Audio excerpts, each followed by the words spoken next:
Hello, my name's David Runciman, and this is Past, Present, Future, the History of Ideas podcast.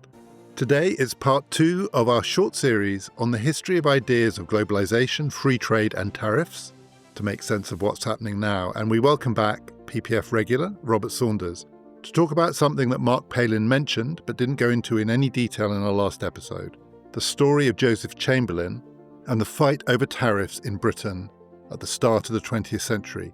There are some amazing parallels with what's going on in the United States today.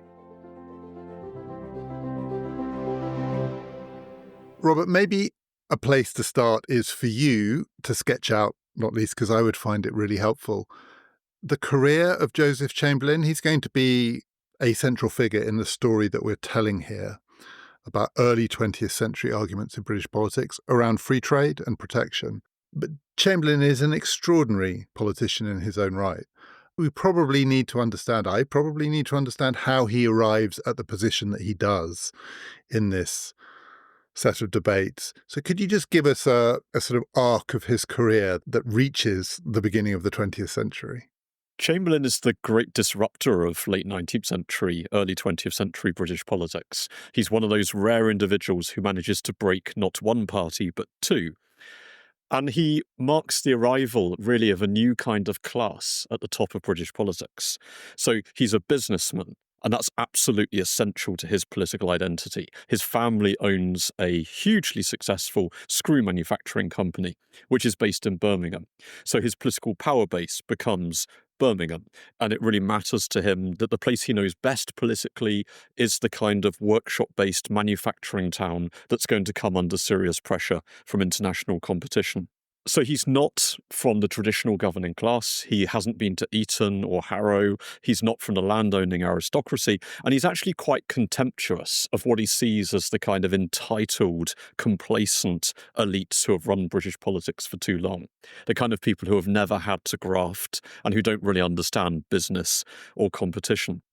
So he actually starts off in the Liberal Party. And not just in the Liberal Party, but on its most radical wing. He's a Republican. He's someone who makes speeches attacking the hereditary aristocracy.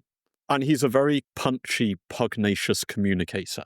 He's someone who knows how to say outrageous things that is going to get him a lot of attention in the media. So he calls Disraeli a liar in the days when politicians just don't do that kind of thing. He makes a speech about the landed aristocracy in which he asks what ransom they will pay for the maintenance of their privileges. So for a lot of conservative politicians in the late 19th century, he's the most dangerous man in politics. He's the guy who looks like he's going to spark class war and spoliation. But then he breaks with the Liberal Party in 1886. And he breaks with them over the question of home rule for Ireland, the question of whether Ireland should have its own parliament. And he's absolutely opposed to that, because if Chamberlain has one defining political principle, it's his belief in the British Empire. He believes that the 20th century is going to be a struggle for survival between the great powers of the world, and that Britain can only be great, it can only compete in this race as a united empire. And so anything that threatens the unity of the empire must be resisted. And so although he's not a conservative in the sense of someone who wants to conserve things, someone who's respectful of traditional institutions, he ends up working alongside the Conservative Party because he sees that party as the party that's most committed to the defence of empire. So as you tell that story, I'm probably not alone here in hearing some foreshadowings of the Trump story, very faint ones, but still there. So I want to just ask a couple of questions. His family business, the screw making business, was it in the import-export trade? Do we know? Was the business itself threatened? Did he take on a business that was already thriving and make it better, or did he just inherit a business that worked anyway? I'm just curious because as I find myself thinking about Trump, I want to ask these questions. Do we know? Yeah, so he's different to Trump in the sense that Trump, of course, is somebody who inherited a very large amount of money and is principally interested in real estate. Whereas Chamberlain is genuinely from a manufacturing family. He joins a company that's already successful, but he is regarded as being very effective. And although it does export, it's particularly successful in the home market. I think it's claimed at one point that 2/3 of all the screws used in Britain are produced by the Chamberlains. And it becomes a theme of Chamberlain's later career that we have to cultivate the home market, and that means concentrating less on free trade and exporting around the world. And his faith in empire, that belief, so there's as you suggested, a kind of philosophical, almost existential overlay to it. It's about struggle, it's about the contest for world power. But did he also think it was something that connected him to working people in Birmingham? That is, did he also see empire as a movement, a cause that the workers understood in a way that he understood it? Did he think of it as I'm trying to find a better word, but I can't. Did he think of it as a populist cause? Yes, he does, because although Chamberlain has all kinds of personal motivations for taking up the cause of tariff reform, it's also very much about a particular moment in British history where it feels like a kind of unipolar moment is coming to an end. So you've had this long period in which Britain has been the unchallenged trade hegemon of the world, in which Britain's share of world exports in the 1870s is, I think, larger than the United States and China combined today. And that world is ending because there are new powers emerging that are threatening Britain's dominance, particularly Germany and the United States. And so Chamberlain thinks that is, of course, bad for British greatness, but he also thinks that the effects of this are visible in the streets and in the factories of Britain. In the 1890s and 1900s, people start using a new word, which is the word unemployment. Now, of course, people have not had jobs in the past, but the idea that there is a sort of social condition called unemployment, where the economy is simply not generating enough jobs for the people who need them, and that isn't the fault of the individual worker, it's the fault of the organisation of your society, is becoming really important. And he is somebody who has radical plans for things like old age pensions, free school meals, welfare benefits for working people. And he thinks that the only way that you can pay for those things is by taxing the foreigner through tariffs. And that the only way you can protect people's jobs is by protecting their industry through tariff reform. And so it has to be taxing the foreigner. We're not yet at a stage in British politics where it could be an income tax that taxes those, or some of them anyway, those established wealthy classes in Britain that he's also established himself as an opponent of. Well, I think for Chamberlain it probably could be, but for the Conservative Party that he's trying to win over, they're desperately trying to find an alternative to things like higher income tax or property taxes or wealth taxes. If you can persuade them that you can pay for social reform by taxing the foreigner rather than by taxing the employer or the landowner or the wealthy, then it's going to be much easier to convert them to your policy. But there's also, I think, something much more immediate for Chamberlain, which is that he really does feel that Britain is under attack. He always uses the language of invasion and war. There's a popular book published in the late 1890s by E. E. Williams, which is called Made in Germany.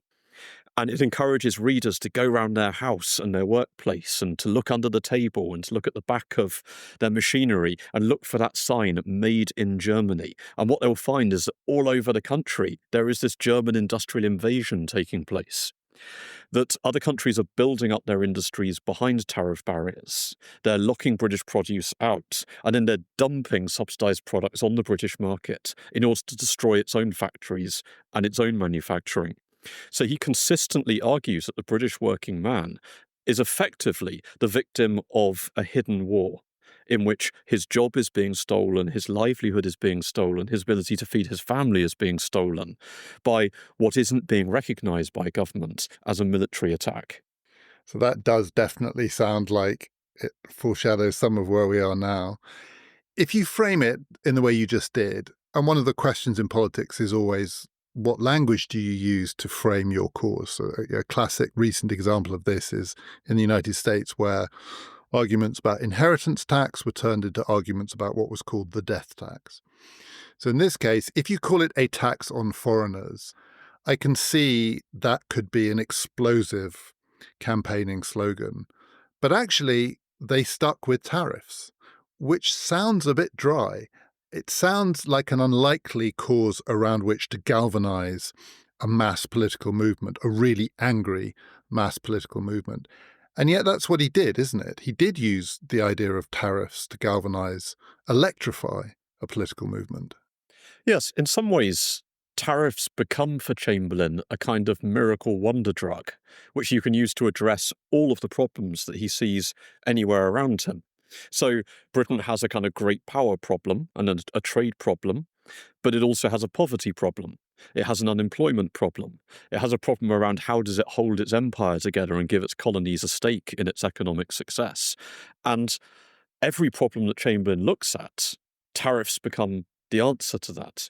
And so he goes out into the country and launches this astonishing crusade of a kind that Britain hadn't really seen since Gladstone's Midlothian campaign in 1880, where he's addressing audiences all over the country.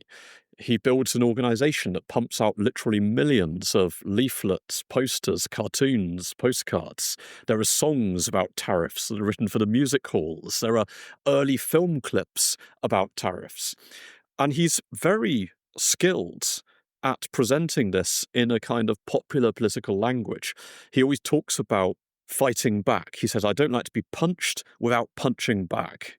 There are all sorts of quite striking cartoons and images which show dangerous, dastardly looking foreigners stealing British people's property or pushing John Bull off the edge of a cliff.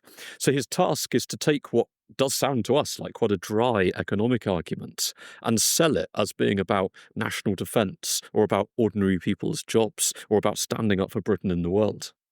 Now, how did he address the accusation that it was taking Britain back? So Britain had been through a convulsive fight over protection, over tariffs on imports in the 1840s, the Corn Laws, and it had nearly broken the Conservative Party. It's a lifetime ago, but the scars are still there. Political parties carry their scars from generation to generation.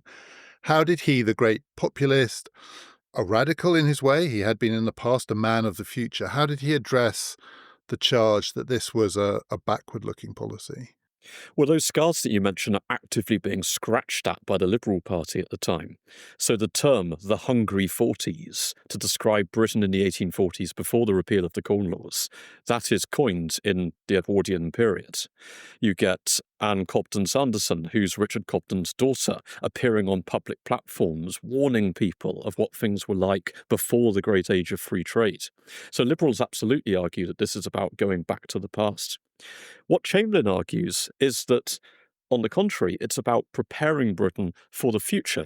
So we see at this time the emergence of a new school of economists, who are sometimes called historical economists. And what they argue is that there are no laws of economics that are applicable to all societies at all times. Economics isn't like mathematics. Economics is historically situated. What's right for the economy will vary from one period of time to another.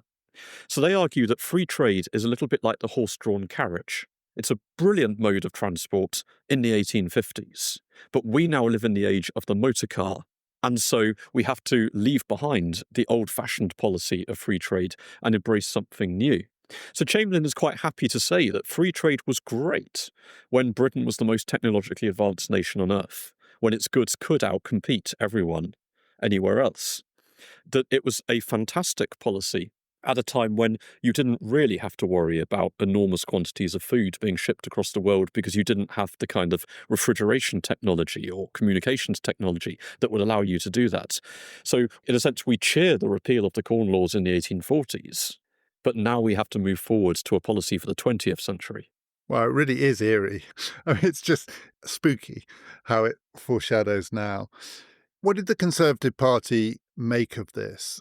So there's Chamberlain, the scourge of the aristocrats, the scourge of the landed elite. So that makes him very, very different from anyone who might have been defending Corn Laws. He's a man from Birmingham. He is a kind of man of the people. He sows chaos in politics. We'll come on to how the Liberals managed their campaign in the name of free trade, particularly in electoral terms. But how did the Conservative Party try to deal with him? There must have been some who wanted him out. Yes, the Conservative Party had for a long time been deeply suspicious of Joseph Chamberlain, but actually his prestige in the party is probably at its peak in 1903 when he launches this crusade. And that's partly because he had been colonial secretary, and he had been colonial secretary during the Boer War. So he had really become the face of empire and the face of Britain's willingness to fight overseas. And so that really had transformed his standing in the party. And so did that mean he was also seen as a vote winner because the great Boer War khaki election, that presumably was on Chamberlain's watch? Yes, exactly. And there is a recognition at this point that the electorate is growing, that there is a new Labour Party that's been formed in 1900s, that the Conservative Party might actually need people like Joe Chamberlain who can talk to working people in a way that perhaps Lord Lansdowne cannot. So Chamberlain has a certain use there. But there are Conservatives who absolutely recognise that this is going to tear the Conservative Party apart. And Chamberlain's fine with that. Chamberlain doesn't mind burning down the old Conservative Party in order to build something new. But there are traditionalists in the party who are understandably much more reluctant to take that kind of leap. And did those traditionalists ever consider that he might be prime ministerial material? Was there a fear that, so one fear is he's going to tear the party down. Is another fear that he might conceivably take it over? Yes, because when he launches the Tariff Crusade in 1903, the Conservative Party has a relatively recent new leader, Arthur Balfour. And Balfour is one of those perhaps unlucky politicians, rather like John Major or Gordon Brown, who comes in towards the end of a very long period of party government. And he's taken over from his uncle, Lord Salisbury. So there's a sense there's something rather nepotistic going on. And he doesn't command the same kind of loyalty and indeed fear that someone like Salisbury commands. Balfour is almost the polar opposite of Joe Chamberlain. He's somebody who's quite cold, quite aloof, who doesn't really have the popular touch and doesn't particularly want the popular touch. He's also actually a philosopher. He is, I think, the only British Prime Minister to have written a book in defence of philosophic doubt. So he's not someone who's really going to be carried away by grand ideologies or dogmas. Now, that does mean that he's not really carried away by free trade ideology either. He's quite happy to break with that. But he essentially tries to ride in the middle between the different wings of the party. He tries to inch the Conservative Party towards a sort of reciprocal tariff policy in which it will impose tariffs on countries that obstruct British produce with the goal of securing free trade. But that, of course, is neither acceptable to the free traders nor to the serious tariff reformers. So he's your sort of classic political figure who stands in the middle of the road getting run down from both directions. Am I right? I may be completely wrong about this. It just came into my head. Is Balfour the origin of the phrase Bob's your uncle? Because his uncle was Robert, the Prime Minister. So Bob's your uncle, meaning if your uncle's Prime Minister, job done. Job's a good one. Exactly. I mean, he pops up in all sorts of unlikely places. I think he's also the only Prime Minister who was a patron of Manchester City Football Club. So the Conservative Party, it faces this terrible dilemma in a way. Is the thought, including of people like Chamberlain, that there is a viable, maybe not compromised position, but once you have a sufficiently expansive conception of empire, and this touches on the conversation that we've just had with Mark Palin, if you have a sufficiently expansive conception of empire, even if you are a protectionist, even if you have tariffs, if there is this thing called imperial preference, it's still a very, very broad international economy within which it's possible to trade relatively freely. You're just excluding the people on the outside of essentially the English-speaking world. The United States is a problem here, but a sufficiently expansive conception of empire isn't narrow, inward-looking, protectionist in that sense. It's open to the world, just the world that you control. Is there a sense that there is that position is a kind of middle ground position between inward-looking, narrow protectionism and, as these people saw it, terribly damaging, untrammeled free trade? Well, there are certainly compromise positions that you can take. The problem is, firstly, that Chamberlain doesn't want to compromise. Chamberlain really does think this is an existential crisis for the British Empire. He really does regard this as a war situation. And in the same way that you don't fight a war with one hand tied behind your back, there really is a sense you've got to go all in for this. So for Chamberlain, what does all in mean here? How punitive are these tariffs? Well, that's the second problem, because I said earlier that Chamberlain starts to see tariffs as the solution to every possible policy problem. And that means that he tends to try to crunch together lots of incompatible policy ideas. So, broadly speaking, in this period, there are four different kinds of tariff policy. You can have protection, which is designed to shut out foreign imports and to protect your home industries. Or you can have retaliation, which is about using your own tariffs to drive down other people's tariffs with the goal of eventual free trade. Or thirdly, you can have imperial preference, where you give your colonies a stake in the British Empire by giving them lower tariffs than everybody else. And then finally, there's what's called a revenue tariff, where you just use it to make money that you can spend on things like old age pensions or social reform. The problem is that nobody has ever evolved a tariff policy that can do all four of those things at the same time. So if you have a tariff that is genuinely protective, that is shutting out foreign goods, then it can't raise any revenue. You've got to have foreign goods coming in order to be paying their revenues. If you want imperial preference, realistically, that means that you're going to have to tax food. The thing that you mainly import from the colonies at this point in time is food. So you're going to be saying to the empire, send us your wheat and send us your meat. But that means you can't protect British agriculture. And if you're retaliating and it succeeds and you get free trade, then you're not having either protection or revenue or imperial preference. So Chamberlain in some ways wants something that is impossible. He wants a tariff policy that does four different things at the same time. And that's an area his opponents are very easily able to exploit. And does he sort of stumble into that?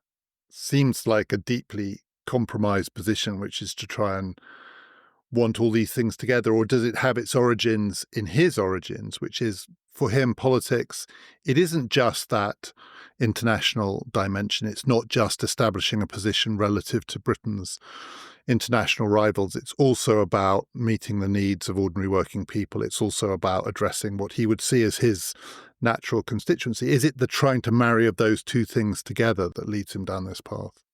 Yes, I think it's also his political style that Chamberlain is enormously charismatic. He's a very big picture man, but he's certainly not a details man. So he actually creates a tariff commission of experts whose job is to try to come up with some kind of policy that does what he wants while he goes off and makes the big picture speeches. So that's an issue.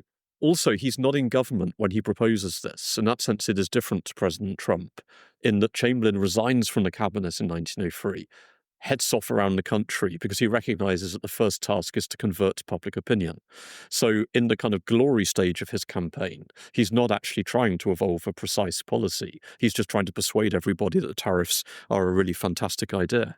On the assumption that that would then translate into votes, it would translate into public pressure, petition pressure on the government. How did he think? Say the campaign galvanizes people, he speaks to large crowds, they seem to be on board.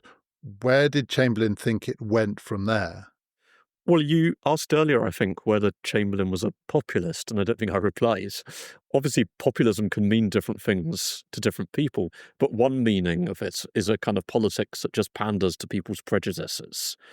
And I think we'd have to say there that Chamberlain is not doing that because he recognises that actually people's prejudiced position is for free trade. Free trade is almost the religion of British politics at the time.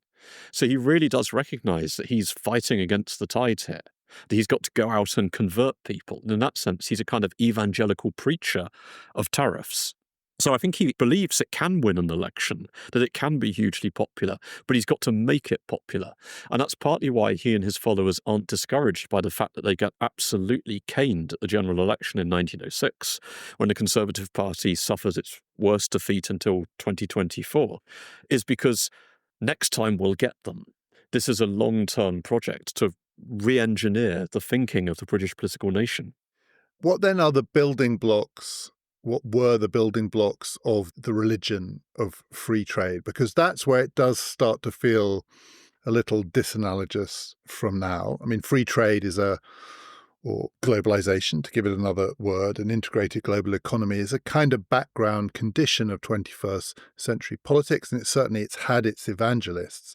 But I wouldn't say it's a great popular religion. How did it become a great popular religion at the dawn of the 20th century? Who were the political entrepreneurs who had made it such? So I think you're exactly right that this is a fundamentally different world. People today might make an economic argument for free trade, but there isn't the same sense that this is integral to national identity, that it's integral to our democracy in a way that there is at the start of the 20th century. And there are lots of different reasons for that. So it's partly that free trade had made Britain the richest and most successful nation on the planet. So you can point to quite a long record of success. And you can tell a story, which of course is oversimplified, but is still powerful, about Britain moving from the kind of dark industrial poverty of the 1840s, from Oliver Twist in his workhouse, through to the extraordinary prosperity of the late 19th century. So it's partly about prosperity, but it's also about the Constitution. It's about the idea that the state withdraws itself from really contentious subjects like setting the price of food in the shops, and that's part of what's made Britain a peaceful society. It's partly why Britain doesn't have revolutions, liberals would argue. It's a way of managing class relations, that employers and employees can fight each other on the picket line, but they don't have to fight each other at the polling stations. And so you don't get the kind of class politics that many liberals fear. There's a really powerful, literally religious argument for free trade, that this is sort of how God wants the world to be, that there is a divine providence that has created wonderful fruits in one part of the world, a climate suited to manufacturing elsewhere, coal deposits here, and that what God wants for us is to exchange our produce, to become mutually interdependent. And that's seen as being one of the great guarantors of peace. The fact that there hasn't been a major great power war for a period of time before 1900 means that free trade becomes very bound up with how you manage international relations, how you manage great power competition. And there are also imperialists who think that Chamberlain is fundamentally wrong to think that tariffs are going to strengthen the empire. They like to point out that Britain has lost an empire before. It lost the American colonies in the 18th century, and that the trigger for that was Britain putting tariffs on tea. And the sense that once the imperial metropole starts making decisions about what rates of tariffs it's going to put on different kinds of produce for its colonies, it's going to set them in competition with one another. Whereas free trade means that Australia can trade with whoever it wants anywhere in the world. It doesn't feel constrained by the British Empire in how its economy can develop. And they argue that that is how you hold a modern empire together. Given that liberal view that free trade is a way to maintain a kind of class-free politics, a politics of negotiation, but not of fundamental class-based divisions, where did the emerging Labour Party stand on this question? Was it happy to be co-opted into that liberal vision? Well, the Labour Party inhabits a slightly odd position in this period, in that in all sorts of ways you might expect it to be protectionist, because it's deeply concerned with the problem of unemployment. It's deeply concerned with the idea that foreign manufactures made by workers who are paid starvation wages can compete in British shops with their own materials. You can make quite a strong case that trade unions themselves are protective organisations, and socialists don't generally like the free market very much. So Chamberlain spends a lot of time telling the Labour Party, you ought to be supporting tariffs. In fact, though, they overwhelmingly back free trade. And that's principally because of a deep-seated mistrust of the state. The idea that if you give the state the power to tax people's food, if you give it the power to put differential tariffs on different kinds of company and raw material, then you're opening the door to a corrupt state that will be captured by class interests. It will become really important for the Elon Musks of their day to buy influence at the top of British politics to make sure that tariff policy benefits them and punishes their opponents. So the Labour Party is free trading, not in the sense that it buys the economics of free trade, but because it's afraid of the politics of tariff reform. That also sounds like something with, as you've just suggested, very clear links to now. One of the cases, seems to me one of the most powerful cases that can be made against most kinds of tariff regimes is that they are, if not inherently corrupt, prone to corruption precisely because they give this discretionary, arbitrary power to politicians, and arbitrary power is easily exploited by the friends of those politicians for their own benefit. I think we see something of that in the United States now.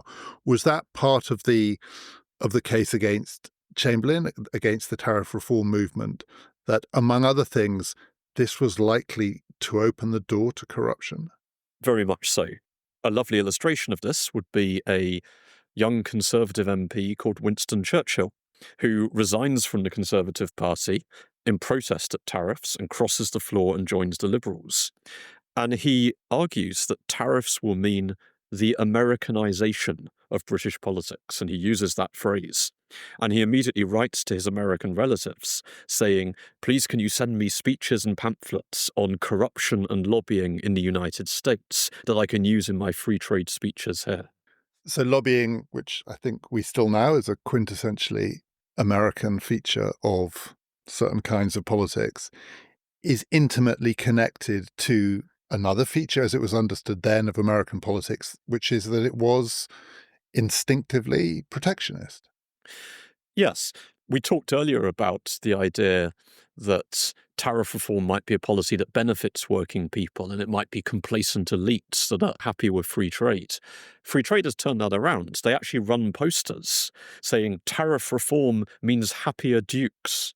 And they have pictures of sort of dancing dukes in ermine and tiaras because they argue tariffs are always going to benefit the richest and most privileged people in society because they're the people who have the ear of government.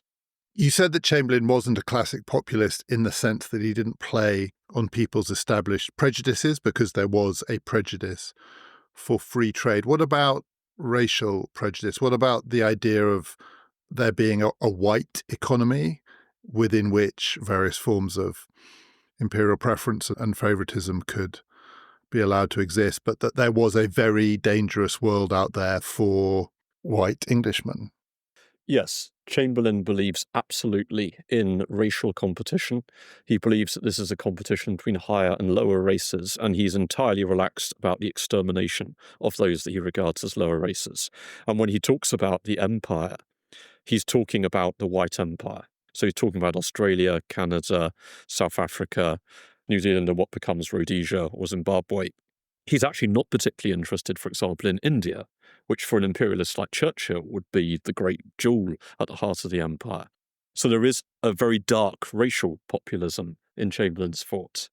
There's perhaps a populism in another aspect as well, which is that perhaps a more precise definition of populism would be that it's a politics that tries to mobilize the people against an elite, and that claims to speak for the people as a whole against the enemies of the people. And we actually see that on both sides of the tariff debate. They're both trying to claim that they speak for the people against, in Chamberlain's case, an effete cosmopolitan elite that is willing to see the people starve as long as it can get cheap goods from overseas. Or in the case of free trade, that's defending the people from either a kind of military elite that wants an autocratic control over British society, or those privileged economic interests that think that they can use tariffs to line their own pockets. And actually, you get all sorts of extraordinary campaigning techniques that go on in this battle. And one of my favourites is liberal free traders drive vans around the country in which they exhibit the free trade breakfast. And they get out these trays, and it's got a proper British breakfast there with sausages and egg and all the other sort of lovely things that you would imagine in an English breakfast. And then they show you the German breakfast, which typifies tariff reform. And it's a bit of kind of rotting horse meat, some revolting black bread. But it'll also have a pickle Gruber helmet on it and a pair of handcuffs, those First World War helmets with a spike on the top, because they want to argue that tariffs are inseparably connected to authoritarianism and autocracy. And if you get German tariffs, you're also going to get German-style politics. This is, of course, before the First World War, but was part of the argument that a tariff regime is likely to lead to military conflict. In the end, actually war between Britain and Germany, and it's hard to imagine now, but I think at the time it was a really serious threat for many people, war between Britain and the United States become realistic possibilities.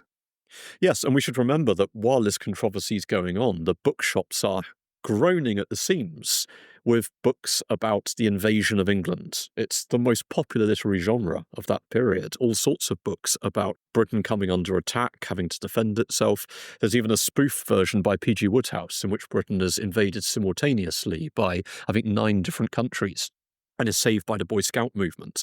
So all of this is happening in a context when people are looking ahead to the great power war that might be to come. After the election of 1906, as you say, the Chamberlain position, it's not at that point on the ballot paper. What's on the ballot paper is a fudged, compromised Conservative position, but the Chamberlain position doesn't help. And the Conservatives are thumped. We talked about it in one of our episodes about past British general elections. It's an absolutely devastating defeat in many ways. What conclusion was drawn by Conservatives? Were there some who thought the problem was we should have gone all in with Chamberlain? Balfour's position, which was a fudge at half in, half out, get run over both ways, as you said, that actually our mistake was not to go the whole way and stand for this platform. Likewise, were there Conservatives who thought we must not go down this road again? This is the path to perdition for our party. Well, we always expect, I think, parties that have just suffered heavy election defeats to jettison the policies that handed them that defeat. And actually, it very rarely happens. In the same way that the Conservative Party becomes more Eurosceptic after its heavy defeat in 1997, the Conservative Party becomes more pro-tariff reform after 1906. And that's partly because when a party suffers a really heavy defeat, the people who are left tend to be the die-hard true believers in the safe seats. It's the MPs in the more marginal constituencies who are perhaps more conscious of hostile public opinion, who are the waverers and who are defeated. So the Conservative Party tends to believe after 1906 that if the party had gone wholeheartedly for tariff reform, it would actually have done better. But there's another dimension as well, which is that in some ways tariffs become more important for the Conservatives over the coming years because the Liberal government starts to legislate on a significant scale for welfare reform. It's introducing old age pensions, free school meals, national insurance, maternity benefit, all sorts of things like that. And it's paying for them, as we discussed earlier, with taxes on the rich. Now, if you're the Conservative Party and you don't want to tell the public you're going to repeal all of those lovely things that the Liberals have done, you have to find another way of paying for it. So tariff reform increasingly becomes how the Conservative Party will pay for welfare policy. And as a result, in some ways, it becomes less imperially focused than when Chamberlain was leading the charge. So I'm going to ask you in a second to explicitly draw the parallels with now, because there are so many, I almost don't know where to start. But we need to take the story forward a bit to and beyond 1914. The war does come that maybe some people would have foreseen as a consequence of tariff reform politics, but it comes anyway.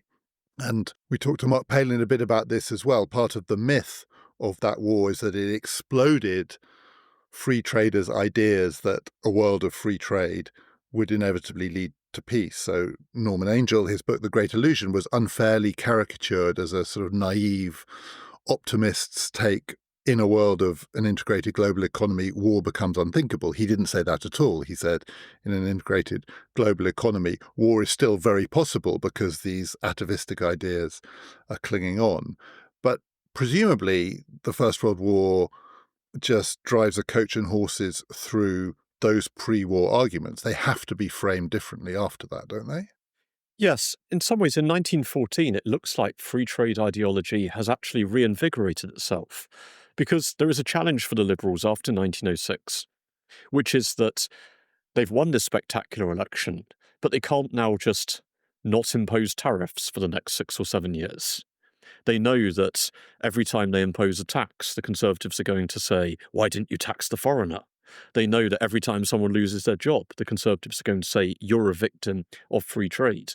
So they have to prove to the public that they can have a kind of active industrial strategy of their own, that they also have ideas to revivify the British economy, and that they can provide things like old age pensions without having to impose tariffs. And partly as a result of Lloyd George's genius as Chancellor, they do that very effectively. It looks by 1914 like they've proven you can have free trade, you can have industrial intervention, and you can have welfare policy. And in the First World War, I think really is in all sorts of ways shattering for free trade. Firstly, because it splits the Liberal Party. So the party that is the most ardent defender of free trade is just broken into really a series of different shards and fragments that then have to work out how they respond to new conditions. But also it establishes what's really a kind of politically unanswerable case for what was called safeguarding. The idea that there are certain kinds of industries or certain parts of your economy that are just so important that they cannot be left to the working of the market. It's much harder to make the case that it's fine to import all of your food, or it's fine to import things like coal and steel if it's cheaper from overseas, when you've just been in a war in which a serious effort has been made to starve you into submission. So even the Liberals start to accept there are certain areas of the economy that have to be carved out of free trade. It also brings the Labour Party into government, which means that Labour starts to become less suspicious of the state and more willing to believe that actually a Labour government could use tariffs in what it regards as a benevolent kind of way. And of course, it just dislocates the global economy in a way that means that even if you believe in free trade in principle, it becomes harder to argue that you can apply it in a world which is increasingly organising into kind of autarkic trade blocs. The Chamberlain family move from the screw business to the political business because this becomes a story of fathers and sons. What happens, just to take this story through its arc, what happens to Chamberlain family politics after the First World War? Well, Austen and Neville both become leadership figures in the post-war Conservative Party, and Neville Chamberlain becomes Chancellor of the Exchequer in the 1930s, after the Wall Street crash and after the collapse of the Labour government in 1931. And Neville's the younger brother, isn't he?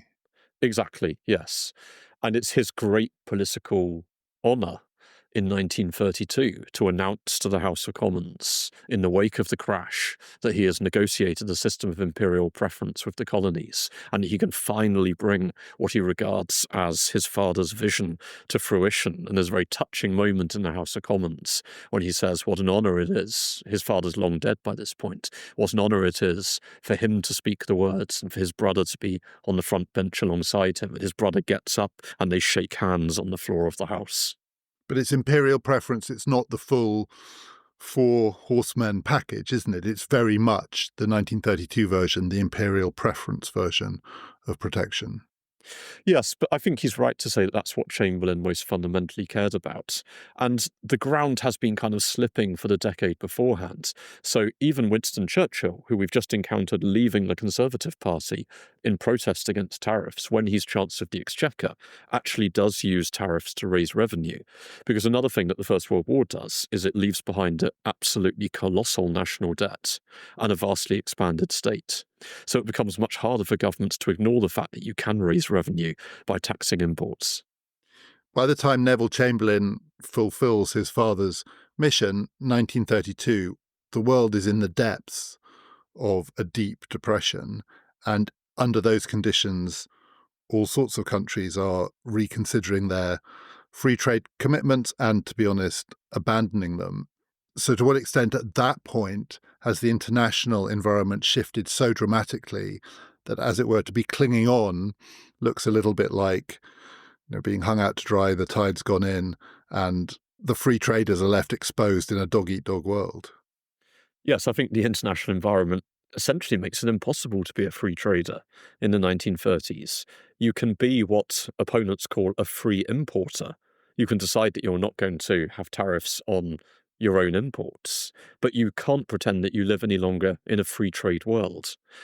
And another of the great supporting ideas of free trade ideology earlier in the century had been that Britain was an exemplar, and that the willingness of the world's richest nation and its most powerful trading nation to embrace free trade meant that others would do the same.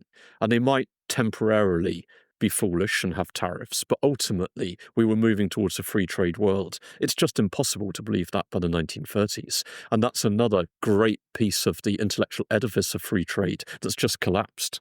So when you look at what's going on now, I know historians sometimes don't like answering these questions. I would entirely understand it if you're reluctant to go all in on the parallels, but there are some. As you were speaking, they were everywhere. And I don't know what you feel about it, but as someone who's studied this period for a long time, well, presumably before Trump appeared on the scene, well before American politics took its turn towards protectionism, which isn't just to do with Trump. He's just the latest and most extreme example of it. But when you used to try and persuade students that once upon a time, these questions, tariffs, free trade, were the lifeblood of democratic politics. They were the causes around which great popular movements emerged, that the passion, the heat, the violence of politics turned on these questions. Was it hard to persuade people, I don't know, in the early 2000s, if we go back that far, that this was anything other than history? And then when you see history replaying itself now, do you find yourself astonished, or do you find yourself feeling that in the end, these arguments always come back? Oh, it's quite a turnaround. I always used to find it difficult to persuade students that tariff reform was going to be an exciting subject. Just the words reek with boredom.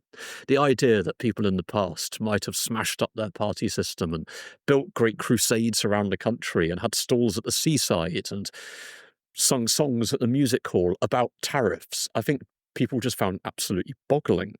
I think Trump has made it easier to understand why tariffs can have such a politically nuclear effect. That we now live in an age where the news agenda all over the world is dominated by tariff policy. And it's dominated by tariff policy because tariffs have a unique ability to connect things that are really immediate to people, like the cost of their breakfast table, how much their food is going to cost them, whether they're going to have a job, with much more, if you like, high-minded issues, like how do you maintain an uncorrupt government? How do you build world peace? What kind of economic system do you need to support democracy? And so in that sense, I think there is a parallel with the present. And I think we're also seeing the American government wrestling with some of the same problems that British governments were wrestling with in the early 20th century. And in particular, how do you react when you've been a global hegemon and that position is coming under threat? How do you respond to new powers who are challenging your trading dominance and whose economic power might also mean that they challenge your military and your global dominance? And tariff reform becomes an answer for Joe Chamberlain in the early 20th century, and I think it's becoming an answer of sorts for Donald Trump in the 21st. And of course, the 2024 election was, among other things, a price of eggs election. It was a breakfast election in its way. I mean, eggs are one of the things that connects the arguments across the century.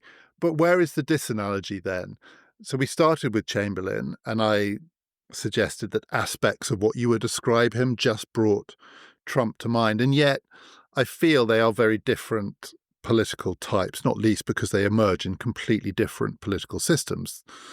You can become president of the United States following the kind of path that Trump followed, and in a way that Chamberlain followed. One can imagine a Chamberlain-style figure winning in a presidential system. It's incredibly hard to do it in a parliamentary system because you are dependent on the votes of members of parliament to maintain you in a leadership position, and they tend not to be so amenable to the kind of outflanking of a populist movement. Where do you think Chamberlain and Trump most differ outside of the very different circumstances in which they tried to take over their parties? I think they are quite different personalities, as you would expect from the very different contexts that they emerge in. Chamberlain might have shocked his contemporaries, but he was nothing like as crude in his personal behaviour as Donald Trump. He's not as venal, I think, as Donald Trump. The context is also very different in that there isn't today that sense that Trump is fighting against a free trade religion, which is deeply embedded in the ideology of his country. So in that sense, the path in front of him is a little bit easier. And we haven't seen the kind of free trade fight back that we saw in Britain in the Edwardian period, where you've also got posters and postcards and music hall songs and films about not having tariffs. So in that respect, things are different. But I suppose actually perhaps another similarity would be that Trump clearly does see tariffs as a response to almost every political problem. He sees it as a way of making America great again. He sees it as a way of negotiating down other people's tariffs. He sees it as a way of bringing advanced manufacturing back to America, restoring Rust Belt towns. And I think he probably sees it as a way of rewarding some of his political allies. And I think as he's discovering, as Chamberlain did, that a single policy can't do all of those things. And that the danger, therefore, is that you appear simply to be veering from one kind of tariff policy to another without any real connecting thread.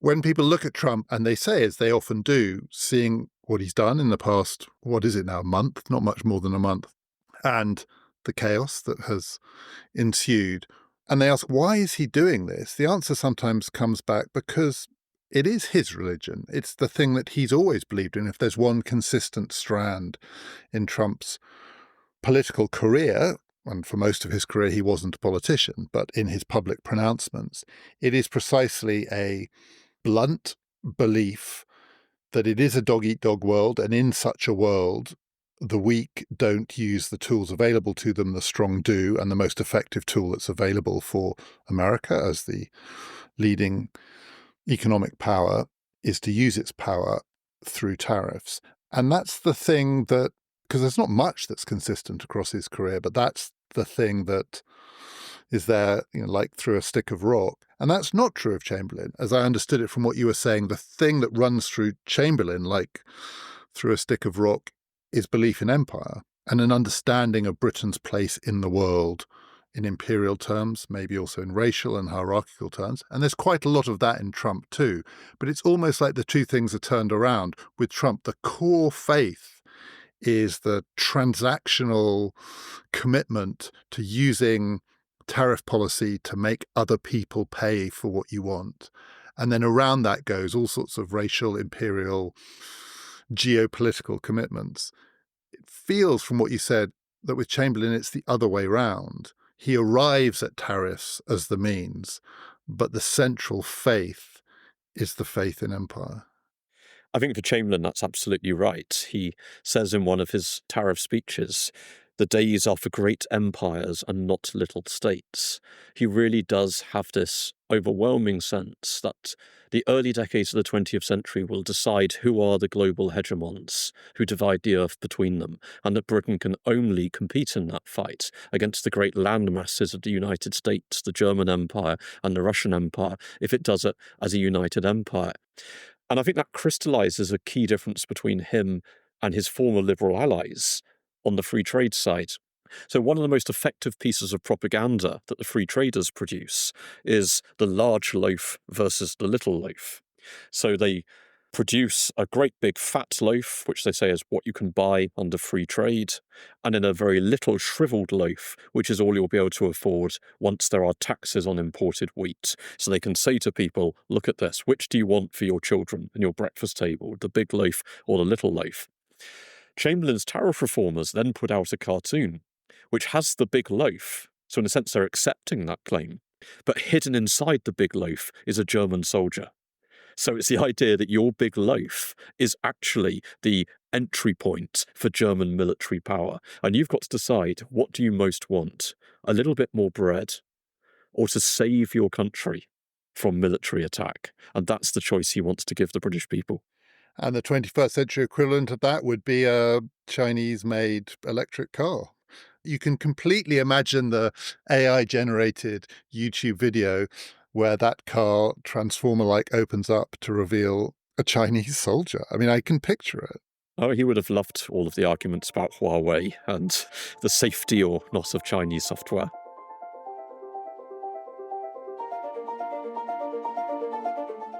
A reminder that if you would like to find out a bit more about what we're up to, You can follow us on Blue Sky at PPF Ideas. I would also strongly recommend, if you're on Blue Sky, that you follow Robert Saunders too. He is at Robert Saunders. He is a very informative and often very funny commentator on what's going on in the world of politics.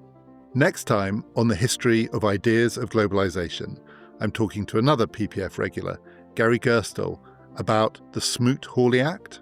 That was when America tried out tariffs in the 1930s. It didn't end well, and Gary's going to help us understand why. This has been Past, Present, Future, part of the Airwave Podcast Network.